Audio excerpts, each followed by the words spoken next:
ওই কর্মকাণ্ড থেকে আমরা বাংলাদেশকে রক্ষা করতে চাই।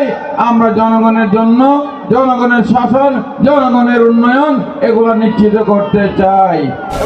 জনগণের পাশেই থাকবো, ঘরে বসে থাকার জন্য এমপি হয়নি। বাকলিয়ার ইফতার সামগ্রী বিতরণে আবু সুফিয়ান এমপি। চট্টগ্রাম মহানগর প্রতিনিধি মোহাম্মদ জাহাঙ্গীর আলমের প্রতিবেদনে দেখুন বিস্তারিত। সাথে রয়েছে আমি আনিচুর রহমান। এমপি মহোদয়ের কাছে আমাদের একটা আবেদন থাকবে, যিনি আমরা স্থায়ীভাবে এখানে যাতায়াতের একটা পবিত্র রমজান উপলক্ষে হতদরিদ্র ও রোজাদারদের পাশে দাঁড়িয়েছে মোহাম্মদিয়া বাকুলিয়া হাউজিং সোসাইটি। ইফতার সামগ্রী বিতরণের সম্মানিত সভাপতি। বৃহস্পতিবার দুপুরে এক অনাড়ম্বর অনুষ্ঠানের মাধ্যমে সংসদীয় আসন চট্টগ্রাম ৯-এর সংসদ সদস্য আলহাজ আবু সুফিয়ানের উপস্থিতিতে এই ইফতার সামগ্রী বিতরণ করা হয়। আমার অন্তঃস্থল থেকে আপনাদেরকে ধন্যবাদ জানাই। আমাদের যে এমপি মহোদয় আপনাদের সামনে বক্তব্য রাখতে পারছেন না, এই জন্য সকল প্রশংসা আল্লাহ রাব্বুল আলামিনের। আপনাদের জানাচ্ছি ক্রিস্টিয়া বলতেছে এখানে আসার জন্য। অনুষ্ঠানে প্রধান অতিথির বক্তব্যে এমপি আবু সুফিয়ান সাধারণ মানুষের প্রতি তার দায়বদ্ধতার কথা পূর্ণ ব্যক্ত করেন। তিনি বলেন, নির্বাচনের সময় দেওয়া প্রতিশ্রুতি অনুযায়ী তিনি সব সময় জনগণের কাতারে থাকতে চান।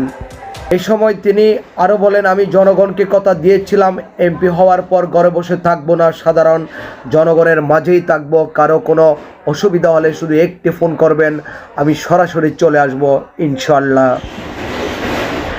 অনুষ্ঠানে বিশেষ অতিথি হিসেবে উপস্থিত ছিলেন আলহাজ ইয়াসিন চৌধুরী আছু। তিনি এলাকার উন্নয়নের সাথে এমপি মহোদয়ের কাছে দুটি জোরালো দাবি উত্থাপন করেন। তিনি বলেন, চাঁদগাঁও আবাসিক যদি থানার নামে হতে পারে তবে কল্পলোক আবাসিক কেন বাকলিয়া আবাসিক হবে না? এটি এখন এলাকার মানুষের প্রাণের দাবি। পাশাপাশি মোহাম্মদিয়া আবাসিক যাতায়াতের জন্য একটি স্থায়ী সেতু নির্মাণের অনুরোধ জানান তিনি।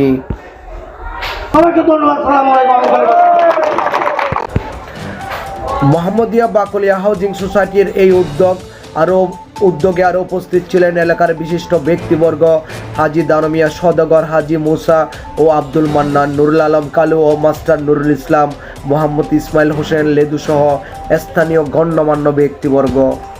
হাউজিং সোসাইটি এটা বর্ধিষ্ণ হাউজিং এলাকা, এখানে নতুনভাবে অনেকদিন পরে আসলে এখানে আসা হয়েছে, অনেক ঘরবাড়ি এখানে হচ্ছে।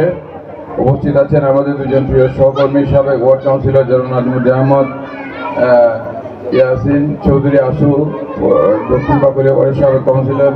উপস্থিত আছেন আমাদের যুব নেতা মোহাম্মদ মৌসা, লেদু, রাজু, তারপরে আমার মন্না সাহেব, কই মন্না, লালু সাহেব, হ্যাঁ, রশিদ, আরো থেকে আছেন, ইলিয়াস ভাই, আমার অত্যন্ত প্রিয় ভাজন, আরো নেতৃত্ব আছেন আমার ভাই বোনেরা। আসলে যে কোনো রাজনৈতিক সমাবেশ নয়, এখানে বক্তৃতার কোনো প্রয়োজন নাই। বক্তৃতা রাখবো আপনাদের রাজনৈতিক সমাবেশ করে। এখন আমাদের ভাইরা কিছু ইফতার এবং সেহরি সামগ্রী নিয়ে এসছেন, এগুলো আমরা বিলি করার জন্য এসেছি। যারা উপস্থিত হয়েছেন সবাইকে ধন্যবাদ জানাচ্ছি। আপনারা ভোট দিয়েছেন, ভোট দিয়ে আমাকে এমপি বানিয়েছেন। এমপি মানে কি? ক্ষমতার মালিক না, এমপি মানে আপনাদের সেবক। দেশের মালিককে, দেশের মালিক হচ্ছে দেশের জনগণ। আপনারা মালিক, আপনারা মালিকানা সেটা প্রয়োগ করে আমি কর্মকাণ্ড থেকে আমরা বাংলাদেশকে রক্ষা করতে চাই। আমরা জনগণের জন্য, জনগণের শাসন, জনগণের উন্নয়ন এগুলো নিশ্চিত করতে চাই এবং ইনশাআল্লাহ আমরা নিশ্চিত করব। ফ্যামিলি কার্ড আমাদের নির্বাচনী ওয়াদা ছিল, সেই ফ্যামিলি কার্ডের কার্যক্রম শুরু হয়ে গেছে। যথাসময়ে সঠিক সময়ে আপনার কার্ড আপনার হাতে, কেন আমাদের বলছি, আপনার হাতে পৌঁছে যাবে। দয়া করে কোন অসৎ লোকের, কোন দালালের খপ্পরে পড়বেন না। কাউকে এক কাপ চা খাওয়ানোর কোনো প্রয়োজন নাই। কোন দালাল চক্র, কোন অসৎ ব্যক্তি যদি আপনাদেরকে ওইরকম কোন প্রলোভন দেয়, সাথে সাথে তাকে আইনের আওতায় সুপর্দ করবেন। আমাদের নেতৃবৃন্দকে বলবেন যে অমুক লোক আসছে ফ্যামিলি কার্ডের জন্য। সর্বশেষ এমপি আবু সুফিয়ান এলাকাবাসীর দাবিগুলো অত্যন্ত গুরুত্বের সাথে শোনেন এবং পর্যায়ক্রমে সব দাবি পূরণের আশ্বাস দিয়ে অনুষ্ঠান সমাপ্ত করেন।